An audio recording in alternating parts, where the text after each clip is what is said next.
मित्रांनो, जर तुम्ही 2026 मध्ये बी-एड सी-ई-टी किंवा ई-एल-सी-टी देणार असाल आणि ज्या विद्यार्थ्यांनी ई-एल-सी-टीचा फॉर्म चुकून भरला आहे किंवा ज्या विद्यार्थ्यांना ई-एल-सी-टी फॉर्म भरलेला असताना पुढे मराठी मीडियममध्ये ॲडमिशन घ्यायचं आहे, अशा विद्यार्थ्यांसाठी हा व्हिडिओ अत्यंत महत्त्वाचा असणार आहे. कारण विद्यार्थी मित्रांनो, बऱ्याचशा विद्यार्थ्यांचे हे प्रश्न आहेत की माझ्याकडनं चुकून ई-एल-सी-टी फॉर्म भरला गेलाय आणि आता मला कॅप राउंडच्या वेळेस मराठी कॉलेजेसचा प्रेफरन्स देता येईल का? मराठी कॉलेजमध्ये मला ॲडमिशन मिळेल का? आणि जर मिळणार नसेल, तर मला दुसरा फॉर्म आत्ता भरण्याची गरज आहे का? या सर्व गोष्टी आपण आजच्या व्हिडिओमध्ये डिस्कस करणार आहोत. सोबतच विद्यार्थी मित्रांनो, या संदर्भात मी सी-ई-टी सेलकडे सुद्धा चौकशी केली, तर त्यावरती त्यांचा रिस्पॉन्स काय होता, हे पण आपण आजच्या या व्हिडिओमध्ये डिस्कस करणार आहोत. तर हॅलो विद्यार्थी मित्रांनो, मी तुमचा एज्युकेटर अरविंद आणि तुमचं स्वागत आहे ग्लोबल ऑनलाईनमध्ये. विद्यार्थी मित्रांनो, जसं की आपल्याला माहिती आहे, महाराष्ट्रातल्या टॉपच्या गव्हर्नमेंट कॉलेजेसमध्ये बी-एडला ॲडमिशन घेण्यासाठी आपल्याला 95+ पर्सेंटाइल्सची गरज आहे.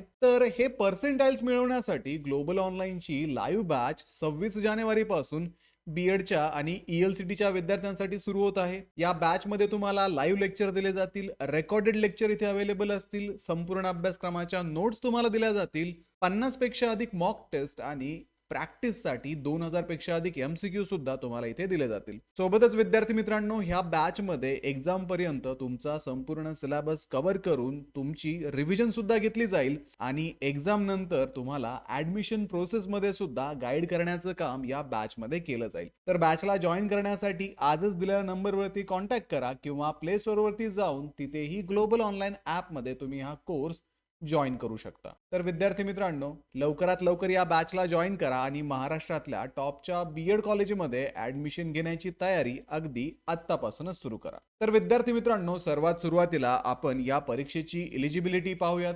जसं की आपल्याला माहिती आहे, विद्यार्थी हा इंडियन सिटीजन असणं आवश्यक आहे. त्यानंतर त्या विद्यार्थ्याकडे एकतर बॅचलर्स डिग्री असणं आवश्यक आहे किंवा मग मास्टर्स डिग्री त्या विद्यार्थ्याकडे असावी. तसेच विद्यार्थी मित्रांनो, जे विद्यार्थी फायनल इयर मध्ये आहेत असे विद्यार्थी सुद्धा ही सी-ई-टी देऊ शकतात आणि ओपन कॅटेगरीच्या विद्यार्थ्यांना कमीत कमी 50% मार्क्स असावे लागतात. रिझर्व्ह कॅटेगरीमधून विद्यार्थी असेल तर 45% मार्क्स त्याला असणं आवश्यक आहे. आता जर तुम्ही इंजिनियर असाल, टेक्निकल डिग्री तुमची असेल तर ओपनच्या विद्यार्थ्यांना 55% आणि रिझर्व्ह कॅटेगरीच्या विद्यार्थ्यांना कमीत कमी 50% त्यांच्या डिग्रीमध्ये असणं आवश्यक आहे. जसं की आपल्याला माहिती आहे, बी-एड जनरल आणि स्पेशल ही एक्झाम मराठी माध्यमामध्ये बी-एड करण्यासाठी आहे आणि ही परीक्षा तुम्ही देत असाल तर तुमच्या पेपरमध्ये मेंटल ॲबिलिटी या विषयातून 40 प्रश्न येतील, जनरल नॉलेज करंट अफेअर्स मधून 30 प्रश्न येतील आणि टीचर ॲप्टिट्यूड मधून तुम्हाला 30 प्रश्न विचारले जातील. आता विद्यार्थी मित्रांनो, ज्या विद्यार्थ्यांनी ई-एल-सी-टी हा ऑप्शन सिलेक्ट केला आहे अशा विद्यार्थ्यांना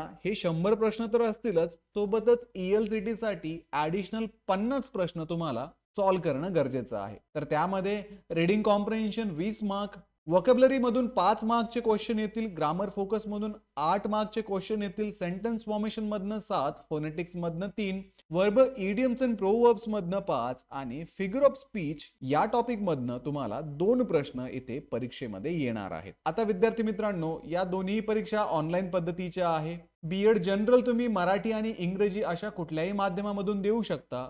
बी-एड जनरलच्या विद्यार्थ्यांना 100 मार्कची परीक्षा आहे आणि 100च प्रश्न तुम्हाला इथे विचारले जातात आणि ते प्रश्न एमसीक्यू प्रकारचे असतात. या परीक्षेला तुम्हाला 90 मिनिटांचा वेळ असतो. तेच जर आपण ई-एल-सी-टीच्या बाबतीत पाहिलं तर ई-एल-सी-टी सुद्धा ऑनलाईन आहे, पण तिथे मीडियम तुम्हाला इंग्लिश असणार आहे, कारण ही परीक्षा इंग्लिश लँग्वेज कॉन्टेंट टेस्ट आहे.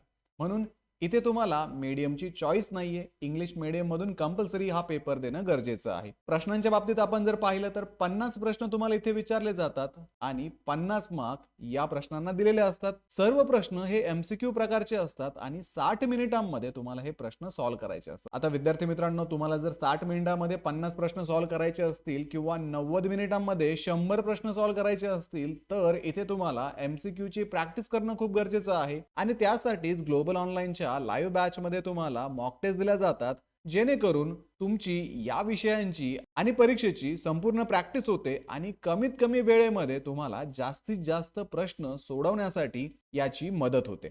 जसं की आपल्याला माहिती आहे, परीक्षांच्या तारखा ऑलरेडी नोव्हेंबरमध्ये सगळ्यांना सांगितलेल्या आहेत. नोटिफिकेशन जानेवारीमध्ये आलं होतं. ऍप्लिकेशन फॉर्म फिलिंगसाठी 13 फेब्रुवारीची शेवटची डेट आता दिलेली आहे आणि आपले जे हॉल तिकीट आहे ते साधारणतः 17 मार्च नंतरच आपल्याला मिळतील आणि परीक्षा ही 27 ते 29 मार्च या 3 दिवसामध्ये घेतली जाईल. म्हणजे विद्यार्थी मित्रांनो, तुम्हाला इथे 3 दिवस सलग परीक्षेला जाण्याची गरज नाहीये.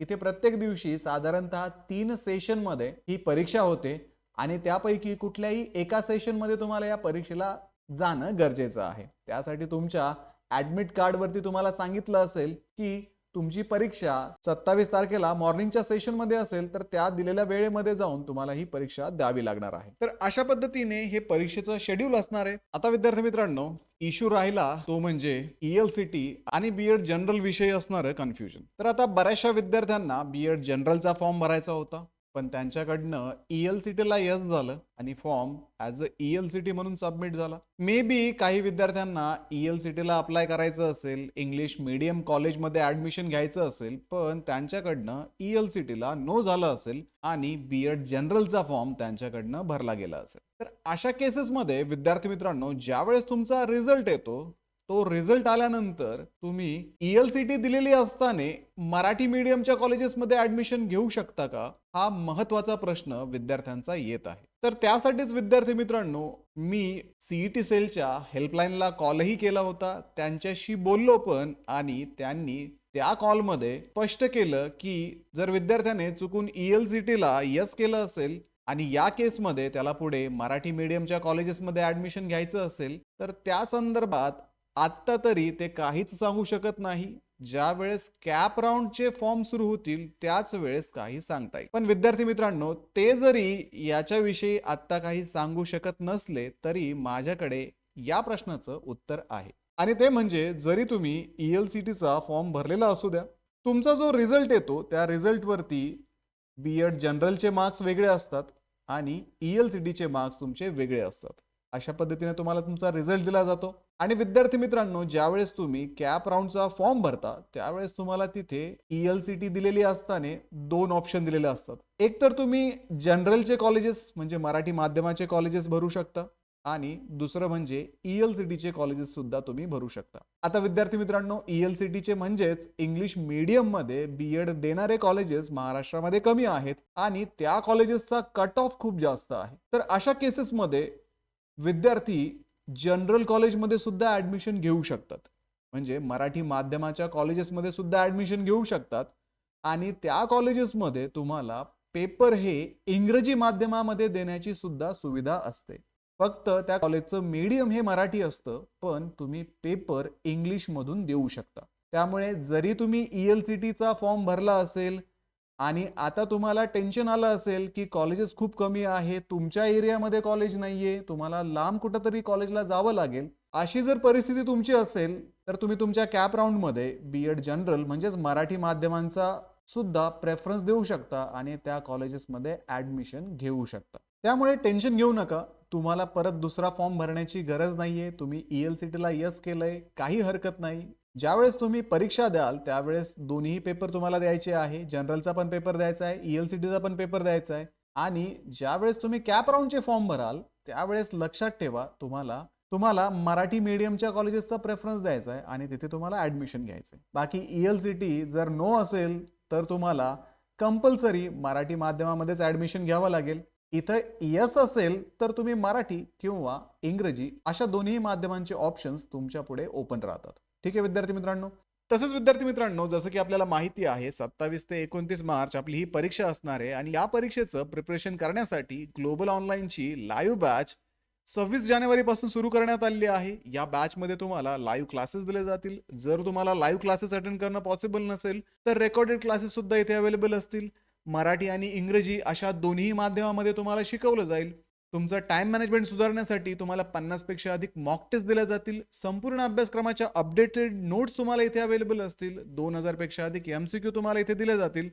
तसेच विद्यार्थी मित्रांनो, परीक्षेपूर्वी तुमचा संपूर्ण सिलेबस कव्हर करून तुमची रिव्हिजन घेतली जाईल आणि पेपर झाल्यानंतर ज्यावेळेस तुमचे ॲडमिशन सुरू होतील, कॅप राउंडचे ॲप्लिकेशन सुरू होतील, त्यावेळेस त्या प्रोसेसमध्ये गाईडसुद्धा या बॅचमध्ये केलं जाईल. तर बॅचला जॉइन करण्यासाठी स्क्रीनवरती दिलेल्या नंबरवरती आत्ताच व्हॉट्सअप करा किंवा प्ले स्टोअरवरती जाऊन तिथेही ग्लोबल ऑनलाईन ॲपमध्ये तुम्ही हा कोर्स जॉइन करू शकता. तर व्हिडिओला लाईक करा, तुमच्या मित्रांना हा व्हिडिओ शेअर करा, ग्लोबल ऑनलाईनला सबस्क्राईब करा आणि ELCT जर येस झालं असेल तर टेन्शन घेऊ नका.